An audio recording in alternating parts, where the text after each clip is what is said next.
The following program has been pre-recorded, so please don't call in at this time. If you wish to participate in the program, tune in at 5 p.m. every Wednesday for A Pause for Thought on Baton Rouge Community Radio. Good evening, fellow humans. This is Wayne Parker with A Pause for Thought here on Baton Rouge Community Radio, 96.9 FM here in Baton Rouge. Okay, with me tonight are two bright young ladies from Southern University Law Center here in Baton Rouge. They gave a presentation at the Roots Camp a few weeks ago at Southern University Law Center. I'll get to what Roots Camp is in a minute, but we have with us tonight Imani Robinson McFarley, who hello, hey, who is a Juris Doctor candidate as well as an advisor and policy researcher for the Baton Rouge Community Police Ambassador Program. She also has done some legal observing for the National Lawyers Guild and is a teacher. And we also have Desney Scaife. Good evening. Good evening.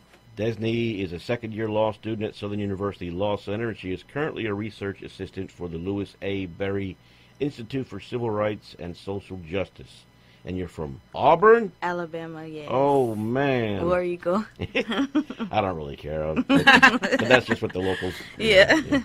And I'm not a local, but... Okay, the Roots Camp, as I understand it, is an annual gathering of activists every year. Been the progressive event of the year for the past 8 years, whether your issue is maintaining democratic-controlled schools, workers' rights, Black Lives Matter, and lots of other progressive causes. But you guys, you ladies gave presentations regarding restorative justice. Right. That was what drove your presentation and the other students that I listened to. Can you give me your take on restorative justice? What is it and why? Just really briefly, restorative justice is basically actions done to right the wrongs that were done to people who were wrongly accused, falsely accused, or, suffered at the hands of, the miscarriage of justice. So examples of that would be maybe exoneration, things like that. And I'll let Imani expound a little bit further. Okay. Well, I would just say making each party whole, really. Obviously, the party where the transgressions were committed against them, you want to make sure, that they're doing well, but you also want to address the party who committed the transgressions and, have them understand. Sometimes these parties don't understand that, what they're doing. So you want to educate people and make sure that they know their impact, whether it was positive or negative. You just make everybody whole and bring everybody to the table to help them and improve their lives. Okay, but it doesn't necessarily only apply to the past, does it? I mean, it has great relevance now. For the right, present. yeah, definitely. for sure. You're talking about, justice for people that have been hurt in the past, but it's very important, I think, for this to come out now, especially with your topic, which involves organized, armed black men. Yes. And I wanted to start off with that statement because that probably sends a chill of fear through a lot of white people, or at least it has in the past, I'm sure. And, right. well, I mean, that's why they wouldn't let slaves own guns, or freed slaves own guns, because they didn't want a rebellion. Because they knew something was, anyway. So anyhow, you talked about the Hammond Guard. That was what you mentioned, I think, at the Roots Camp, where there are also other similar groups. But tell us about the Hammond Guard. The Hammond Guard team was a group of about 6 black men who were friends of the late M.C. Moore, who had filed a school desegregation case. Okay, when was this? And in 1965. Oh, 65. So okay. he filed a school desegregation case and obviously attracted the attention of the local KKK and white supremacists. And so he also attracted the ire. They were pretty angry. And on the night of July 3rd, 1965, a group of men got together. They attacked his home with bullets. Well, white they shot men. into his home. Yes, okay. White men. Shot into his home with bullets. And they also poisoned all of his family dogs. They cut the phone lines. This was premeditated in order to render this family defenseless. However, our group, comprised of Armaday Butler, Henry Jackson, Otis Broomfield, one of the Spears brothers, we're going to get into that, as well as LaVorris Harvey.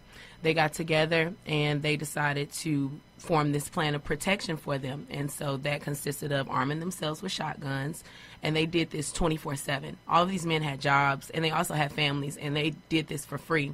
They wanted to make sure that the Moore family was protected, but also... So they went to the Moore house and stood guard, yes, basically. Yeah. Yes, they stood guard at the Moore house 24/7.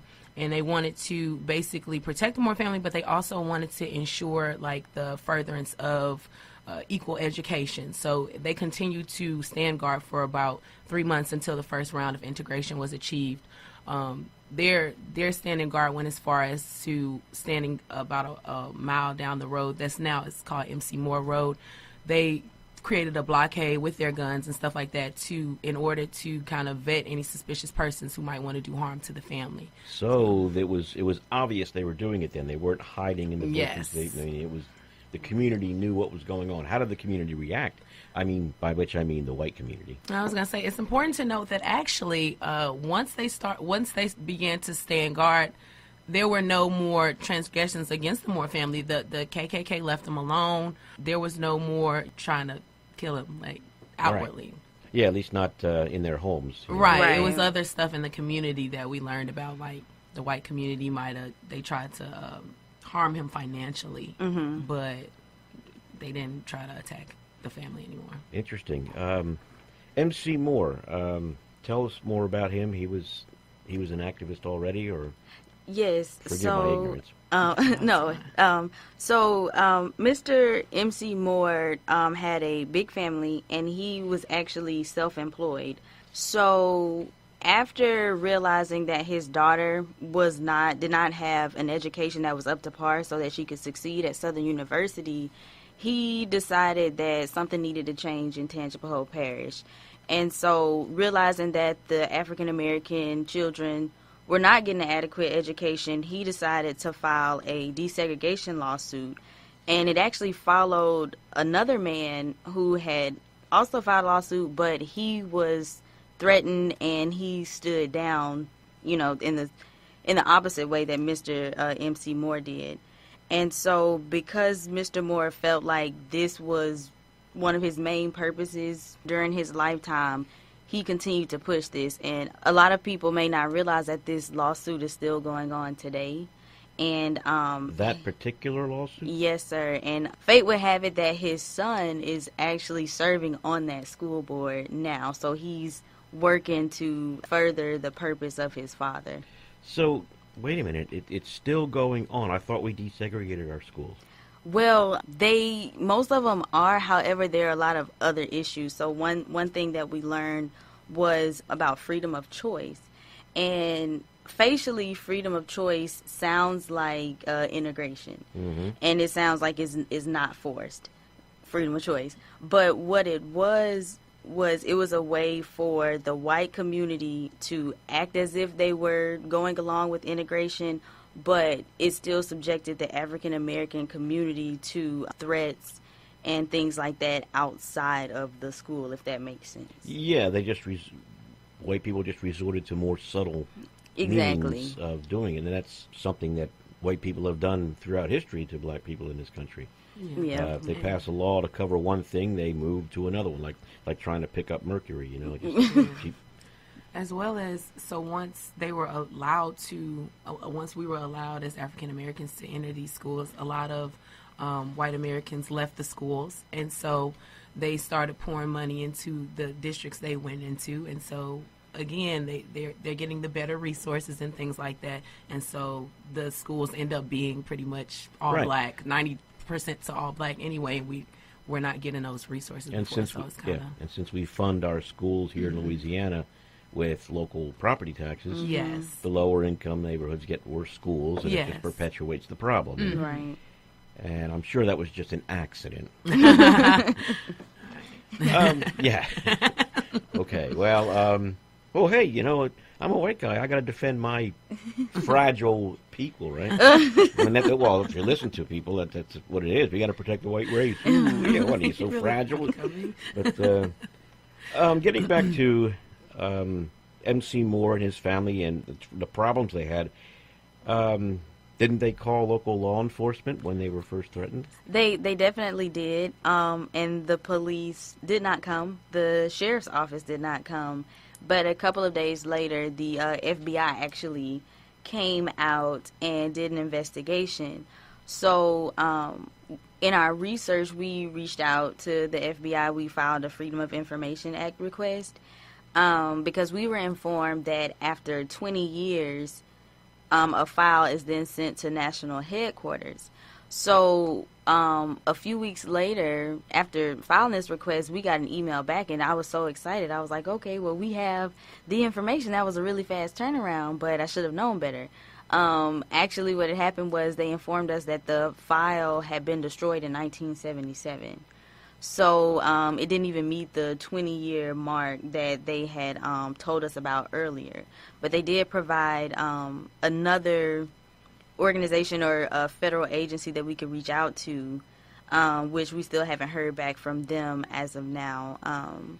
But yeah, it was kind of exciting at first, and then it was kind of bad. But yeah, they did reach out, call the police, but because of the I guess I don't even think they were covert at the time, but the blatant associations of white men during that time, they kind of knew that those efforts were kind of futile, trying to call the local law enforcement. Yeah, well, you mentioned in your presentation that the involvement of the Klan in government at all levels in this state was present. Definitely. So in our research through the FBI vault, we actually found another case file where the FBI was investigating Louisiana government during the 1960s and 1970s because of the influence of the KKK. And so we actually found a couple of articles actually released by The Advocate where they were speaking about, I think it's Governor McKeithen. Yes. And how he basically had to pay the Ku Klux Klan to stop killing people during the 1960s, which I guess like a lot of people know about civil rights and they know about the horrors, but they don't know just how deep those hateful waters run, if that makes sense. Oh, yeah. I'm sure. I would imagine black people know, but white people don't. As a white man, when I finally read a couple of biographies of Dr. Martin Luther King, I always knew about the civil rights thing. I knew that, white people did terrible things, but I had no idea. And I've seen it in modern day. When President Obama was elected, I worked in what I would have considered, among professional, educated, intelligent people. And the comments I was hearing by these people, I'm like, oh, well, okay, I overestimated these people. Or, their upbringing and everything was still there. Yeah, and I found it interesting. I found an article from 2016, actually, in The Advocate regarding John McKeithen. Right. Yes. And it's kind of like he wasn't doing it. The impression I got when you gave the presentation at Southern was that it was a bad thing he had done that he had done it by paying them. But I guess in reality, he was a pragmatist. He wanted to maintain peace. I'll let Amani answer that. I think he more so wanted Louisiana to seem like it was not as violent as it was. That's what I got from the readings on him and the things that he done, that he's done or he did. Okay. More so that like once he got into that political office, he wanted to appeal to like more people, and he wanted Louisiana to seem like we had politicians who were aligned with the federal government, because the federal government, in their own way, they were trying. So he wanted to seem like we have like intellectuals here. We're not just killing everybody. So that's why he did what he did. And also, some stuff had said that he might have had ties to it, but I guess The Advocate ties to the Klan, KKK before paying them off. So, and I would say that it wasn't necessarily that we were trying to paint him as bad. We just wanted people to understand how harsh the conditions for African Americans were at that time. If a government official has to pay a group to stop murdering another group, that speaks volumes. And so that was the point we were trying to get across. But all those problems are fixed now, right? It would seem that way, but like we discussed earlier, you solve one law over here, and then you go to a next one, and you write it a certain way to confuse people, and then you only learn what it really means when you read case opinions and you see how it's affecting the public. Yes. During this time, was the black population in general, was there any kind of information network, informal or whatever, that kept everybody informed of what was going on in Hammond? I mean, that armed groups were... Definitely. So from our research, we learned about this effort called Second Saturdays. And this was actually common amongst a lot of black or African American communities, I guess all the way from, not I guess, but from slavery all the way until now.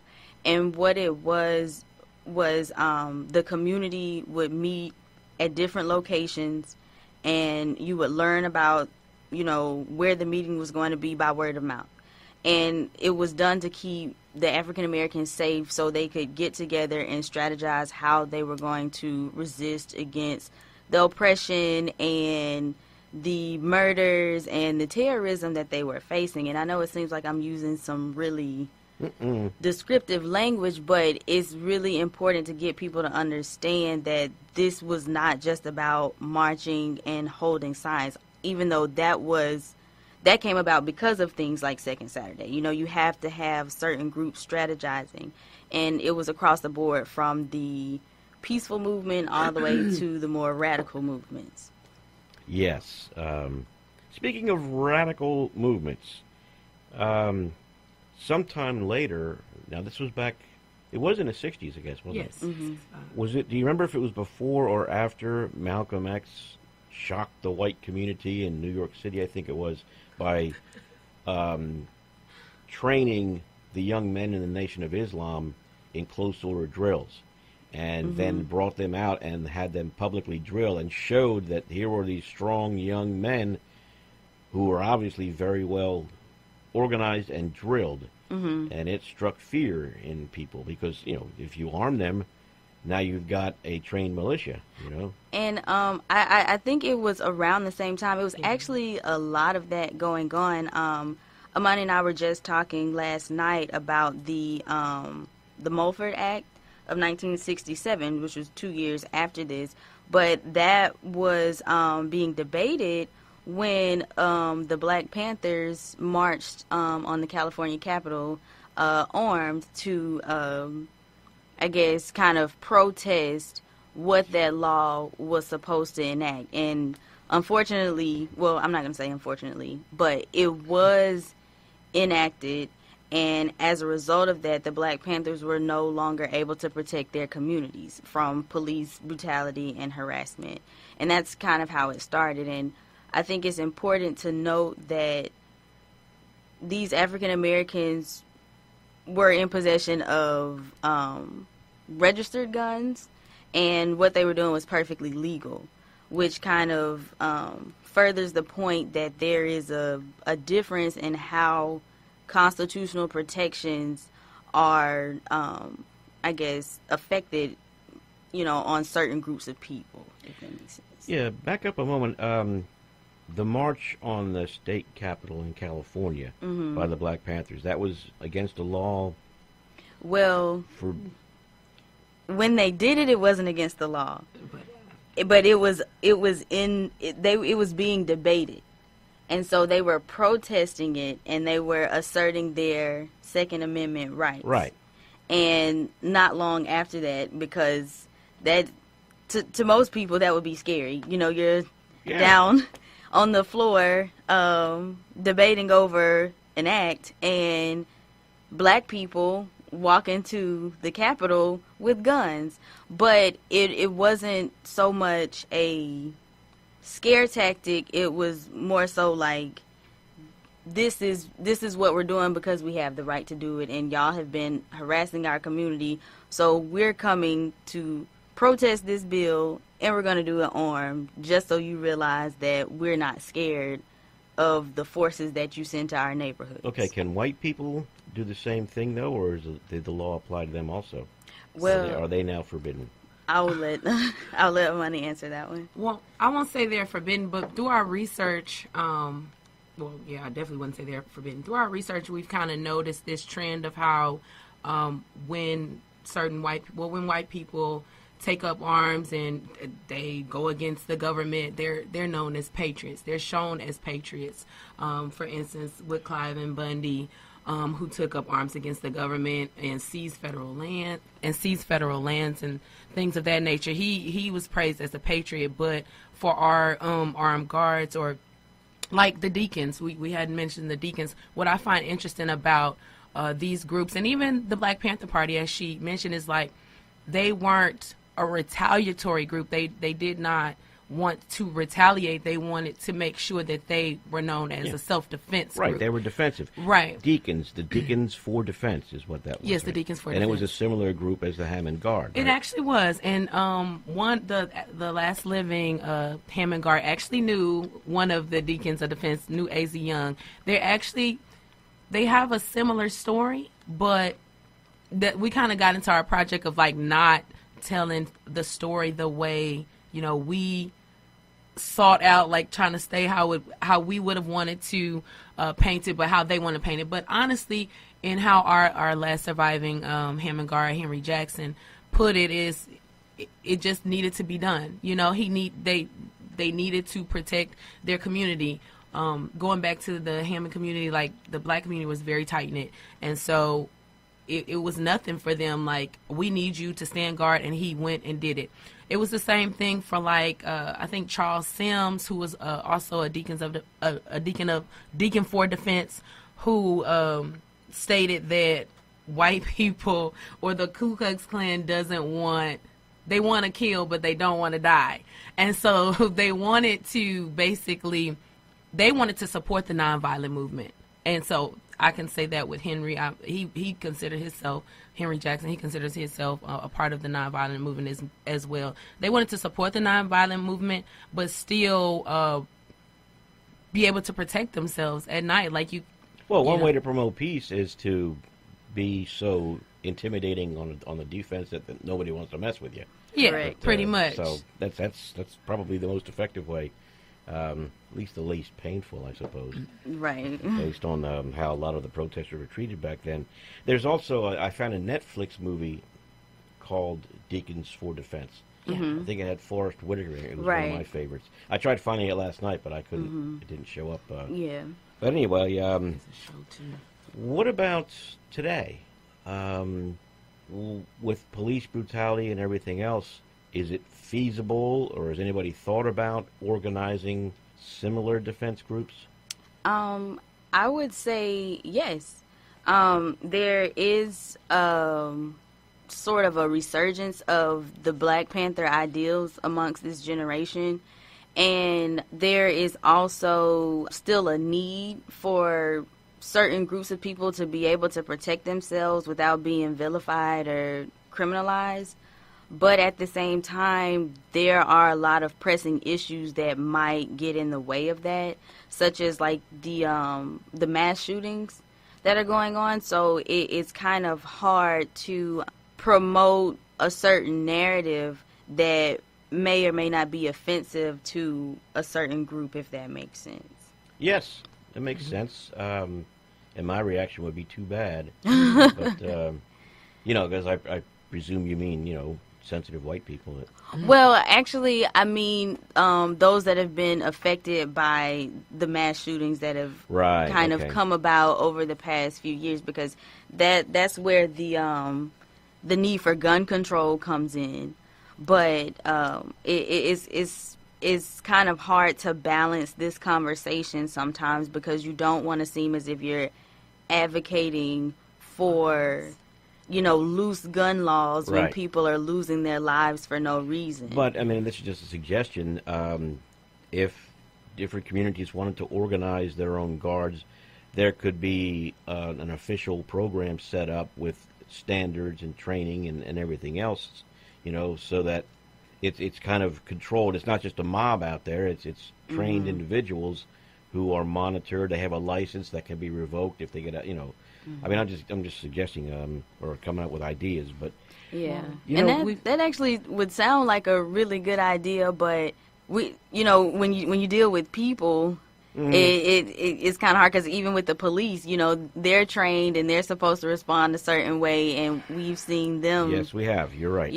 Act on impulse. So, but that is a really good idea. And we've also seen. I mean, I agree that it's a good idea, but we have also seen what's happened to those groups like the Black Panther Party, who took up arms and patrolled and just wanted to protect their community. What's happened to their leaders, and how ultimately those groups were disbanded because their leaders were literally murdered. So I think it's a good idea. It's dangerous, but I guess it's a part of our project, and what we talked about at Roost Camp is really encouraging people to understand that there's different forms of activism, and that activism doesn't always look the same, and just stick with it, but also just educate people on this. If we're able to educate people hey, these gun laws are being applied disproportionately to the African American community, then maybe there will be change on the other side, so we can form those type of groups again. The Black community can form those type of groups again, and the white community might be more open because they understand we've really been killing you guys. So.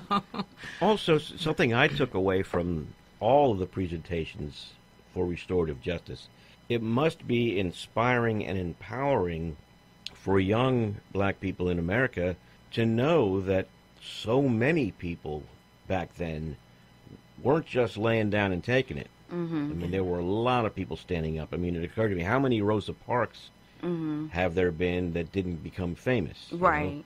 And to me, it's well, duh. I mean, most human beings aren't going to put up with being treated that way. Right. But we haven't heard that narrative. Me growing up in my schools, we weren't taught any of that stuff. Right. But I think it's empowering for you guys to know what a rich history you have in fighting against this stuff. Right, and definitely, and that's also another aim of our project, because we were talking when we first started this project about how in history class you only learn about certain people, and you're going to always learn about Martin Luther King. You're always going to learn about this one way to achieve equality. But even as children watching those videos of Birmingham, it was a little bit hard to believe that this was the only way and that we had to get beaten up just so you could see us as a person. It didn't make sense to me. And so, yes, it is very empowering, and that's our purpose of this. We want people to know that this was going on everywhere. It wasn't just the Black Panthers, and it wasn't just the Deacons for Defense. It was small groups in African American communities throughout the South and throughout the U.S. that got together to survive. They fed each other, they nurtured each other, and they defended each other. Are there any books on these topics, do you know? Yes, there are actually a lot of books on this, and we actually want to call attention to, what was her name? Antoinette Harrell? Yeah. From Hammond, Louisiana. And the reason we want to bring her up is because we were able to find a lot of stuff about the Hammond community from her YouTube page, because she's made it her life's work to compile the Black history of the Hammond community in Tangipahoa Parish. And she's not the only person doing that. There's people in other states and other communities doing that. And so that's kind of, another part of this. You have to preserve your history, and a lot of these stories that would be empowering are not told. Right. Yeah. And they're not uncovered until it's almost the end of someone's lifetime. Right.